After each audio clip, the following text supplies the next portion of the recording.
میرے بھائیوں، میں نے اپنے خطبہ کو یہاں ختم کیا تھا کہ حضرت ابوبکر صدیق رضی اللہ تعالی عنہ کا قول عربی میں پڑھ کر میں نے خطبہ ختم کر دیا تھا اور اس کی ضروری تشریح اور توضیح نہیں کی تھی،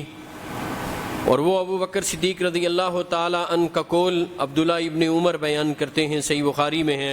ارقبوا محمدا فی اہل بیتہ۔ لوگو، اللہ کے رسول صلی اللہ علیہ وسلم کی خوشنودی چاہتے ہو، یہ چاہتے ہو اللہ کے رسول آپ سے خوش ہو جائیں، تو اللہ کے رسول کی خوشی کو اہل بیت کی خوشی میں تلاش کرو۔ یعنی جو یہ چاہتا ہے کہ اس سے اللہ کے رسول راضی ہو جائیں، وہ اہل بیت کو راضی رکھے، وہ اہل بیت کے ساتھ حسن سلوک کرے۔ جیسے حدیث ہے نا، ابغونی الضعفاء، نبی علیہ السلام نے فرمایا تھا مجھے تلاش کرنا ہے تو کمزور لوگوں میں تلاش کرو، فَإِنَّمَا تُنْصَرُونَ وَتُرْزَقُونَ إِلَّا بِضُعَفَائِكُمْ۔ اسی طرح اس حدیث میں حضرت ابوبکر صدیق رضی اللہ تعالی عنہ یہ فرماتے ہیں کہ ارقبوا محمدا فی اہل بیتہ، محمد صلی اللہ علیہ وسلم کا قرب، آپ کی خوشنودی، آپ کی رضا اور آپ کی قربت اہل بیت کی خوشنودی حاصل کرنے میں، ان کی خدمت کرنے میں، ان کا ادب و احترام کرنے میں، ان کے ساتھ حسن سلوک کرنے میں پوشیدہ ہے۔ اور میرے بھائیوں، سیدنا ابوبکر صدیق رضی اللہ تعالی عنہ کا یہ خوبصورت قول بھی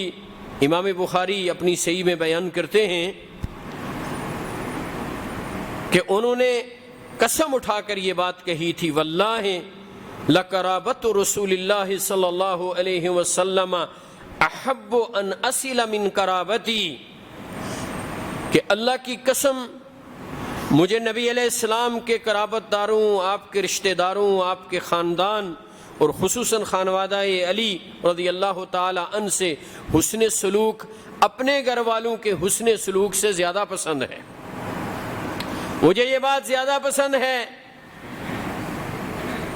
کہ میں اپنے گھر والوں سے بڑھ کر نبی علیہ السلام کے گھر والوں کی خدمت کروں، ان سے حسن سلوک کروں، ان سے پیار کروں، ان سے اچھے تعلقات رکھوں، ان کا احترام کروں۔ اب میرے بھائیوں، یہ بتلائیے کہ حضرات صحابہ کرام، اذکرکم اللہ فی اہل بیتی، اذکرکم اللہ فی اہل بیتی، اذکرکم اللہ فی اہل بیتی، نبی علیہ السلام نے جو خم کے مقام پر غدیر خم کا خطبہ دیا، اس میں یہ جو الفاظ فرمائے، لوگو میرے اہل بیت کے متعلق اللہ سے ڈرنا، میں اپنے اہل بیت کے متعلق تمہیں اللہ کو یاد کراتا ہوں، میں اپنے اہل بیت کے متعلق تمہیں اللہ یاد دلاتا ہوں کہ ان سے حسن سلوک کرنا، ان کی عزت و تکریم کرنا، ان کا ادب و احترام کرنا، ان سے اچھا سلوک کرنا۔ تو میرے بھائیوں، ان روایات کو سامنے رکھے، اس طرح کی اور کئی روایات ان کو سامنے رکھ کے حضرات صحابہ اکرام نے ہمیشہ اہل بیت سے اچھا سلوک کیا، اور حضرات صحابہ کے سرخیل ابو بکر صدیق رضی اللہ تعالی عنہ کا اہل بیت کے ساتھ سلوک مثالی، ان کے بعد حضرت عمر کا سلوک ان کے ساتھ مثالی۔ اور میں نے جیسے ابتدا میں کہا تھا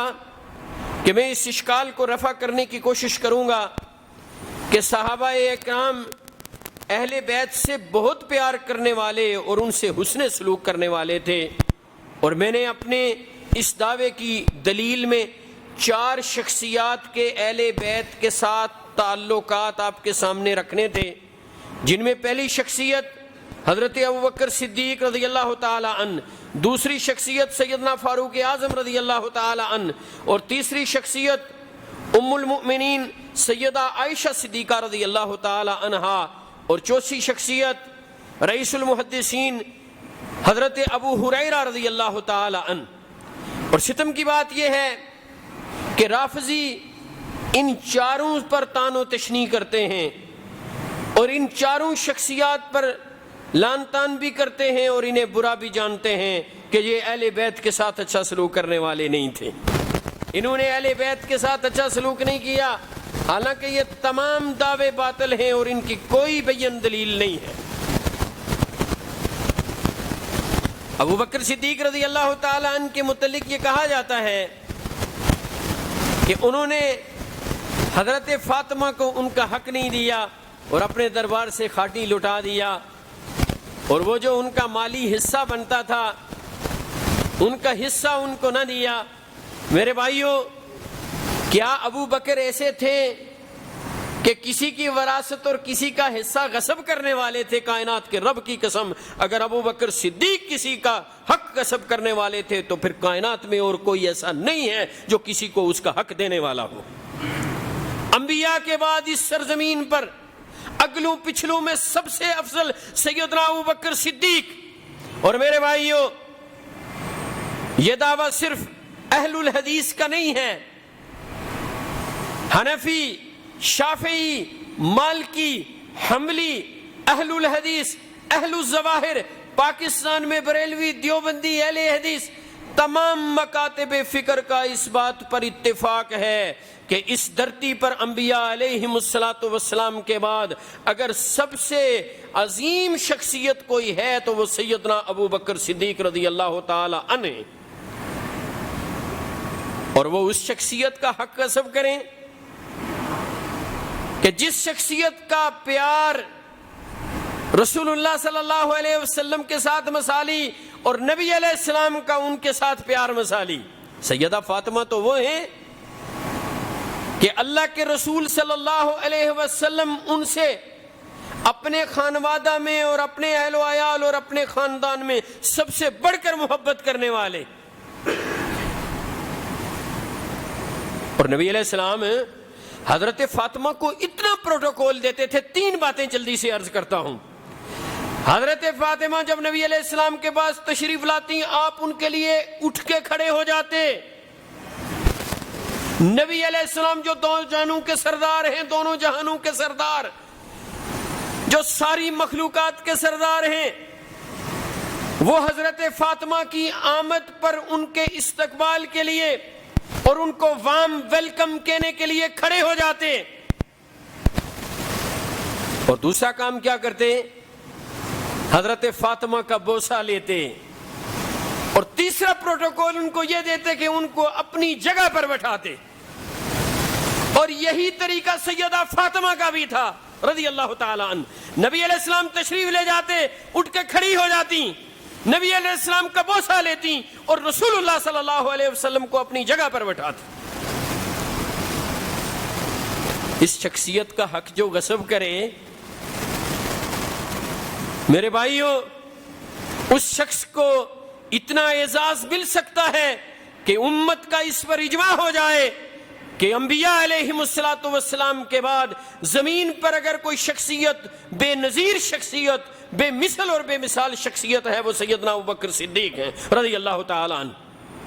اور وہ فاطمہ جن کے متعلق نبی علیہ السلام نے فرمایا فاطمہ بضعۃ منی، میرے جسم کا ٹکڑا ہے، جن کے متعلق فرمایا کہ فاطمہ سیدۃ النساء اہل الجنہ، جنتی عورتوں کی سردار ہے، خیر النساء میں سے ہے، وہ فاطمہ جن کے متعلق نبی علیہ السلام نے فرمایا کہ 4 عورتیں کامل ہوئیں، مریم بنت عمران، آسیہ امرأۃ فرعون، خدیجہ بنت خویلد اور فاطمہ بنت محمد صلی اللہ علیہ وسلم۔ دنیا کی تمام عورتوں میں جو اگلی پچھلی عورتیں ہیں، مسلمان عورتیں، ان میں 4 عورتیں کامل ترین عورتیں ہیں۔ ان کامل اور اکمل عورتوں میں سے ایک شخصیت سیدہ فاطمہ کی ہے۔ پر دن رات میں کوئی 1 منٹ کھڑا، ایک مومن مسلمان ان کے لیے سلامتی کی دعا نہ کر رہا ہو۔ 12 مہینے 24 گھنٹے، سردی گرمی، موسم بہار ہو یا موسم خزاں،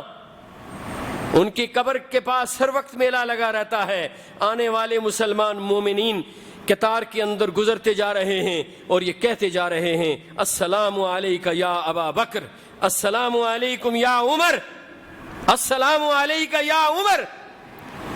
اے ابو بکر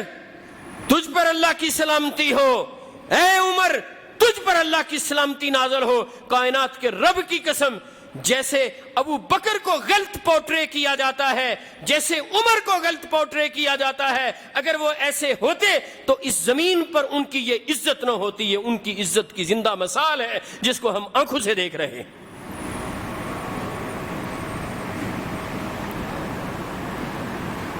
سو میرے بھائیوں یاد رکھیے، ابو بکر صدیق تو وہ شخصیت ہیں کہ جن کے مشفق اور مہربان،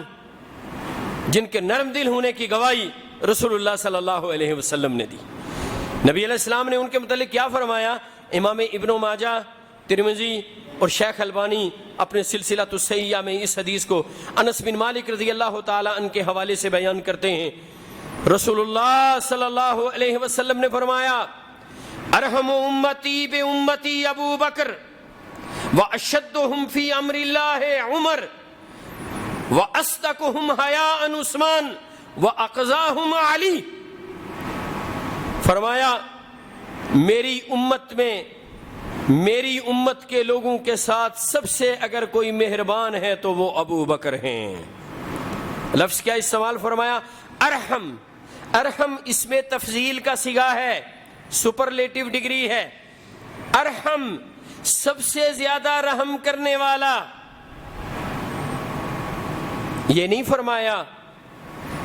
کہ لوگوں میں رحم دل اور میری امت کے لیے نرمی کرنے والا ایک ابو بکر بھی ہے، نہیں، یہ نہیں فرمایا. فرمایا ارحم امتی بے امتی ابو بکر. میرے ماننے والوں میں، میرے پیروکاروں میں، مجھ پر ایمان لانے والے مسلمانوں میں اگر کوئی مسلمان، میرا کوئی پیروکار میری امت کے لوگوں کے ساتھ، دوسرے مسلمانوں کے ساتھ سب سے زیادہ نرم دل ہے، سب سے زیادہ مہربان ہے تو وہ ابو بکر ہیں. بھائی نبی علیہ السلام تو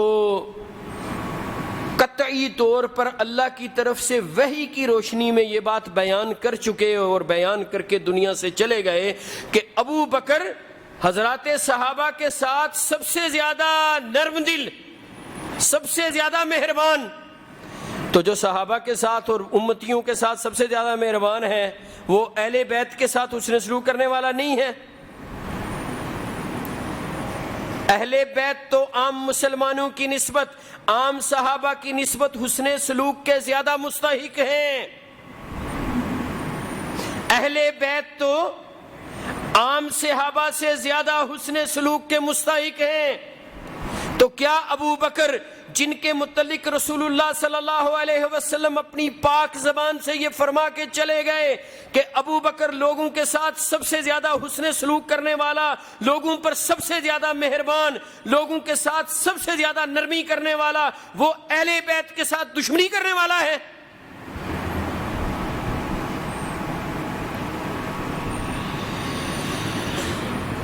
اور میرے بھائیوں یاد رکھیے، سیدنا ابو بکر صدیق سے بڑھ کر انبیاء کے بعد اس مخلوقات میں کوئی سخی نہیں ہو سکتا. اگر کوئی سب سے زیادہ سخی، سب سے زیادہ مال لٹانے والا ہے تو وہ انبیاء کے بعد ابو بکر صدیق ہیں. یہ میں لفظ بار بار انبیاء کے بعد اس لیے استعمال کرتا ہوں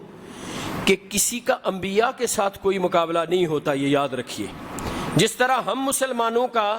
یا صحابہ کے علاوہ دیگر مسلمانوں کا صحابہ کے ساتھ کوئی تقابل اور کمپیریزن نہیں ہے، ایسے ہی حضرات صحابہ کا انبیاء کے ساتھ کوئی کمپیریزن نہیں ہے. انبیاء ایکسیپشنل کیسز ہیں. ان کے نبی کا نبی کے ساتھ کمپیریزن تو ہے، نبی کا غیر نبی کے ساتھ کوئی تقابل نہیں ہے. سوچو کہ کیا ابو بکر نے سیدہ فاطمہ یا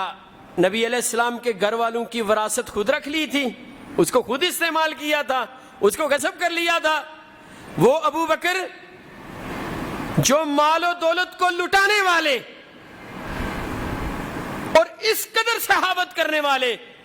کہ جیش الاسرا کے موقع پر، یعنی جیش الاسرا غزوہ تبوک کو کہتے ہیں، جیش الاسرا تنگی کا غزوہ، یعنی اس غزوے میں بڑی مشکلات تھیں، اور رسول اللہ صلی اللہ علیہ وسلم نے خاص کر حضرات صحابہ کو حکم دیا تھا کہ وہ اپنا مال صدقہ کریں، اور صحابہ نے بہت کنٹریبیوشن کیا اس غزوے میں، بہت مال دیا۔ اس حدیث کے راوی سیدنا عمر بن خطاب رضی اللہ تعالی عنہ، ابو داؤد اور ترمذی میں یہ صحیح حدیث ہے،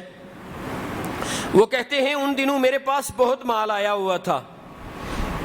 تو میں اپنے گھر کا آدھا مال لے کے آ گیا، اور میں اس ذوم میں مبتلا تھا اور بڑا خوش تھا کہ آج ابو بکر سے نیکیوں میں آگے بڑھ جاؤں گا، اس لیے کہ ابو بکر کے پاس اتنا مال نہیں ہے، وہ کتنا ایک مال لائیں گے، میرا مال تو ان سے زیادہ ہی ہوگا۔ کہتے ہیں میں اپنے گھر سے آدھا مال لے کے آ گیا، فجئت بنصف مالی ثم اتی ابو بکر بکل ما عنده، پھر میں نے دیکھا ابو بکر اس حال میں آئے کہ ان کے گھر میں جو کچھ تھا سب لے کے آ گئے۔ کہا جاتا ہے کہ ابو بکر نے دیواروں پر ہاتھ پھیرا، اگر سوئی نظر آئی، کوئی کیل نظر آئی تو وہ بھی لے لی، اپنے مال میں ڈال دی۔ ثم اتی ابو بکر بکل ما عنده، پھر ابو بکر اس حال میں آئے کہ اپنا سارے کا سارا مال لے کے آ گئے۔ رسول اللہ صلی اللہ علیہ وسلم نے پوچھا، اے ابو بکر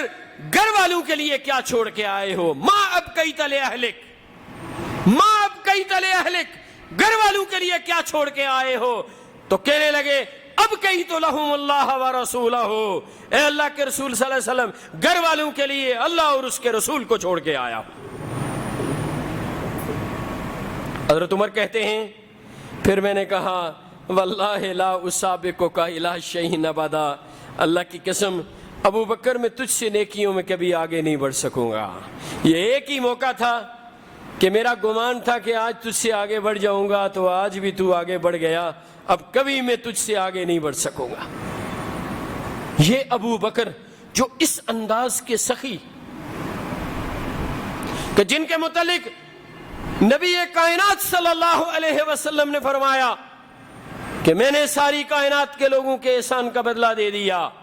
فاروق کا مجھ پر کوئی احسان نہیں، میں نے بدلہ دے دیا، علی کا کوئی احسان نہیں، بدلہ دے دیا، جنہوں نے احسان کیا سب کا بدلہ دے دیا سوائے ابو بکر کے۔ یہ صحیح بخاری میں حدیث، سوائے ابو بکر کے۔ اور وہ احسانات کیا ہیں؟ دو طرح کے ہیں، فی صحبتہ و مالہ ابی بکر، ان من امن الناس علی فی صحبتہ و مالہ ابی بکر، میرا فزیکلی ساتھ دینے میں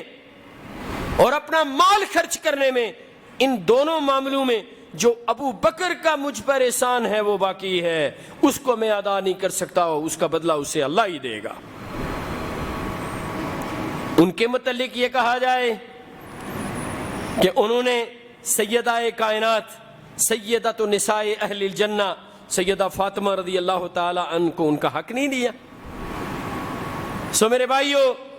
یاد رکھیے، ابو بکر صدیق رضی اللہ تعالی عنہ حضرات صحابہ کرام کے ساتھ اور اہل بیت کے ساتھ حسن سلوک سے پیش آنے والے، ان کا بہت خیال رکھنے والے،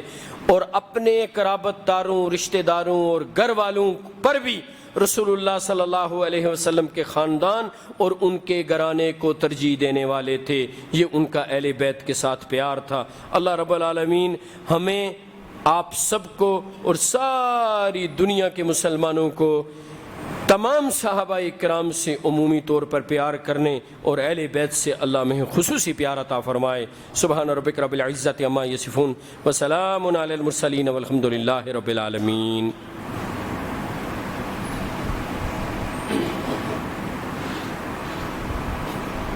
خصوصیت سے ایک بات عرض کرنا چاہتا ہوں، کچھ دن قبل ایک ذاکر نے، جو کہ پاکستان میں ایک عالم کے طور پر بھی مشہور ہے، اس نے حضرت معاویہ کی شان میں گستاخی کرتے ہوئے ان کو شجرہ خبیثہ کہا، اور یہ بات کہی کہ شجرہ خبیثہ فرعون، قارون، حامان اور معاویہ ہیں، یعنی معاویہ کو ہارون، معاویہ کو حامان، قارون اور فرعون کے ساتھ ملایا۔ میرے بھائیوں، یہ حضرت معاویہ کی شان میں کھلی گستاخی اور سچی بات ہے کہ یہ رافضیوں کا وتیرہ ہے کہ وہ صحابہ کرام کی شان میں ہمیشہ گستاخی کرتے ہیں۔ میں یہ گزارش کرنا چاہتا ہوں کہ اللہ رب العزت نے اس وقت ہمارے ملک پر جو خاص کرم اور فضل کیا ہے کہ اللہ نے اس وقت ہمیں افغانستان کے اندر ایک استحکام اور عزت عطا فرمائی کہ وہاں پر ہماری فوج اور ہماری ایجنسیز اور خصوصاً ISI جو مبارکباد کی مستحق ہیں، اور ان کا بڑا کنٹریبیوشن ہے کہ انہوں نے پوری دنیا کے کفر کو شکست دی۔ طالبان آگے تھے اور ان کی بیک پر ساری پلاننگ اور سارا کام کرنے والے ہماری ایجنسی، جو کہ حقیقت میں سچی بات ہے، فوج اور ایجنسی مبارکباد کی مستحق ہے، اور یہ ایک بڑا کارنامہ ہے اور ایک بڑا کنٹریبیوشن ہے اور ایک اہم موڑ ہے ہماری تاریخ کا کہ اللہ کے فضل و کرم سے وہاں کفر بھاگا، سپر پاور کا زور ٹوٹا، امریکہ کو ناکوں چنے چبوائے اور اللہ نے ان کو ذلیل کیا، اور افغانستان سے ہمارے ملک میں جو ساری دہشت گردی ہوتی تھی TTP کی شکل میں، داعش کی شکل میں دھماکے، اس سرحد کو الحمدللہ اب وہ محفوظ ہو گئی ہے۔ اور یہ بڑا نازک مرحلہ ہے۔ اس مرحلے پر CPEC کا معاملہ بھی بڑے عروج پر ہے، جو ہمارے لیے ایک ٹرننگ پوائنٹ ہے ہماری اکانومی کے لیے، اور اکنامیکلی ہم اگر اپنے آپ کو سٹیبل کرنا چاہتے ہیں دنیا میں تو یہ ایک بڑا زبردست موقع ہے۔ تو اس موقع پر اگر کسی شے کی ہمیں سب سے زیادہ ضرورت ہے تو وہ ملک میں امن و امان اور اتحاد و یگانگت ہے، ہمیں ایک ہونے کی ضرورت ہے۔ اب اس موقع پر اس طرح کا بکواس اگر کوئی کرتا ہے تو چاہیے کہ اس کی پوری سکروٹنی کی جائے۔ ہماری ایجنسیز اس معاملے کو اچھی طرح دیکھ کے پوری طرح سکروٹنائز کریں کہ اس کے پیچھے معاملہ کیا ہے۔ یہ کوئی سادہ بات نہیں ہے۔ کیا پاکستان ہر طرف سے محفوظ ہے تو اس کے اندر وہی حالات پھر پیدا کرنے کا عزم کیا گیا ہے جو آج سے 15 سال پہلے تھے؟ کہ ہمارے ہاں کس قدر قتل و غارت کری تھی 15 سال، 20 سال، 10 سال پہلے، کہ امام بارگاہ میں ایک دھماکہ ہو رہا ہے، مسجد میں دوسرا ہو رہا ہے، ادھر سے لاشیں اٹھ رہی ہیں، ادھر سے علماء کا قتل ہو رہا ہے، ادھر سے ان کے علماء کا قتل ہو رہا ہے۔ سو کس قدر بدامنی، انتشار اور افتراق تھا۔ تو یاد رکھیے، ہم یہ بات کہتے ہیں کہ اس کو اچھی طرح دیکھنے کی ضرورت ہے۔ محض FIR کا کٹنا یہ کافی نہیں ہے۔ لاہور میں FIR کاٹی جا چکی ہے، یہ بات بڑی مستحسن ہے، اور شہنشاہ نقوی کو لالے پڑے ہوئے ہیں کہ اب کیسے جان چھڑائی جائے۔ وہ FIR تو کٹ چکی ہے، لیکن بات یہاں تک نہیں ہے، بلکہ یہ ہے کہ اس معاملے کو اس نظر سے دیکھا جائے اور اس اینگل سے دیکھا جائے کہ یہ باتیں کون کس طرح پھیلا رہا ہے، زبان کس کی ہے، پیچھے ایجنڈا کس کا ہے۔ کیا ملک کے امن و امان کو تباہ کرنا چاہتے ہیں؟ کیا ملک میں انتشار و افتراق پیدا کرنا چاہتے ہیں؟ اور دوسری بات، ہم اپنے اہل السنہ کے پاکستان کے علماء سے، تمام اسلامی جماعتوں سے جو کہ اس بات پر تو متفق ہیں کہ وہ سارے کے سارے تمام صحابہ کرام کی عزت و تکریم کرنے والے ہیں، اور ان کی شان میں کسی طرح کی کوئی انگشت برداری یا تان و تشنیع برداشت کرنے والے نہیں ہیں۔ اس میں بریلوی، اس میں دیوبندی، اس میں اہل حدیث، اس میں جماعت اسلامی والے، اس میں باقی دیگر تمام جماعتوں والے اس بات پر متفق ہیں، اور ان کے درمیان کوئی دو رائے نہیں ہے۔ ان سب کے بڑے علماء کو بیٹھ کر یہ بات طے کرنی چاہیے کہ گستاخ صحابہ کی سزا کیا ہے۔ دیکھیں نا، اس بات پر تو اتفاق ہے نا کہ گستاخ رسول کی سزا ہے کہ اس کی گردن مار دو، اس کا سر تن سے جدا کر دو۔ اس میں کوئی دو رائے نہیں ہے، نو ٹو اوپینینز ایٹ آل، ایک ہی ہے رائے۔ اسی طرح ہماری دینی جماعتوں کے تمام بڑے علماء ایک جگہ بیٹھ کر دلائل کی روشنی میں، کتاب و سنت کے دلائل کی روشنی میں گستاخ سزا کی گستاخ صحابہ کی سزا متفقہ طور پر تجویز کریں، ایک اعلامیہ جاری کریں، اس پر تمام پاکستان کے بڑے علماء اور تمام جماعتوں کے علماء کے دستخط ہوں، پھر وہ قانون پاس کروائیں۔ وہ جو پیام پاکستان کے نام سے ایک اعلامیہ، وہ دستاویز اور ڈاکیومنٹ بھی موجود ہیں، وہ بھی ٹھیک ہیں، لیکن ان میں صحابہ اکرام کی گستاخی کی کوئی واضح سزا نہیں ہے کہ کیا سزا دی جائے گی۔ جو صحابہ کی یا مقدسات کی گستاخی کرے گا اس کو سزا کیا دی جائے گی، اس سزا کا تعین کیا جائے اور اس کو حکومت سے پاس کروا کے یہ قانون بالکل موجود ہو، ویلڈ ہو، اور قانون کی اسی طرح تنفیذ ہو اور اس کو سزا دی جائے، اور جو اس کی حمایت کرنے والے ہوں ان کو بھی اندر کیا جائے۔ میرے بھائیوں،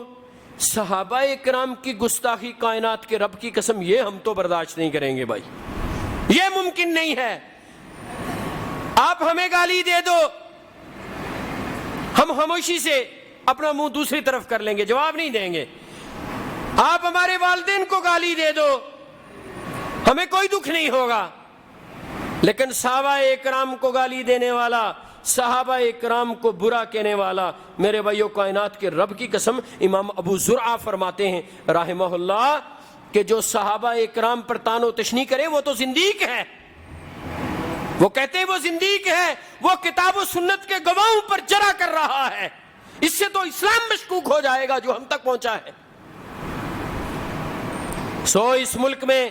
امن و امان سب سے زیادہ ضروری ہے، اتحاد و یگانگت ضروری ہے، ایک دوسرے کا ادب و احترام ضروری ہے، تاکہ ہمارا ملک جو اب اللہ کے فضل و کرم سے یوں لگ رہا ہے، ہمیں یہ پکچر نظر آ رہی ہے کہ اب یہ ترقی کی راہ پر چڑھنے والا ہے، یہ اس روڈ پر آ گیا ہے جو شاہراہ ترقی ہے، اور انشاءاللہ دنیا میں، اور پھر مجھے وہ نقشہ بھی نظر آ رہا ہے کہ شاید وہ خراسان سے چلنے والے جو مجاہدین ہوں گے اور وہ جو چلیں گے انشاءاللہ، وہ جہاد ہوگا، شاید اس کی پہلی اینٹ رکھی جا چکی ہے، شاید ابتدا ہو گئی ہے۔ اب ہم تو سچی بات ہے بہت اس معاملے میں آپٹیمسٹک ہیں اور بہت ہی خوش بھی ہیں اس پہ۔ تو اللہ کے فضل و کرم سے دنیا میں عالم کفر کو مٹانے کے لیے اور عالم اسلام کی قیادت کے لیے اللہ نے پاکستان کو مرتکب کیا ہے، انشاءاللہ یہ میرا حسن ظن ہے۔ تو ہمیں جس چیز کی سب سے زیادہ ضرورت ہے وہ اتحاد ہے، وہ یگانگت ہے، انتشار و افتراق سے دور رہنا ہے۔ اس کا حل یہ ہے کہ اگر ہم وقتی طور پر سکھی ہو گئے ہیں کہ ہماری افغانستان والی پوری بارڈر لائن اس وقت تو محفوظ ہے اللہ کے فضل و کرم سے، ٹی ٹی پی اور دوسری جو پرو امریکن اور دوسری داعش، ان سے ہماری جان چھوٹی ہے، تو اندرونی طور پر بھی ہمیں دیکھنا پڑے گا، ہمیں دشمن سے بے خبر نہیں رہنا چاہیے کہ وہ کسی دوسرے تیسرے ہاتھ سے مجھے اور کسی دوسرے کو دست و گریباں تو نہیں کر رہا، اس پر بھی نظر رکھنی ہوگی۔ یہ ہماری ایجنسیز اور ہماری فوج اس میں کردار ادا کرے اور ملک میں امن و امان ہوگا، آپس میں اتحاد و یگانگت ہوگی تو ہم ترقی کی راہ پر آگے بڑھیں گے۔ اقول قولی ھذا واستغفر اللہ لی ولکم ولسائر المسلمین۔ سبحان ربک رب العزۃ عما یصفون وسلام علی المرسلین والحمد للہ رب العالمین۔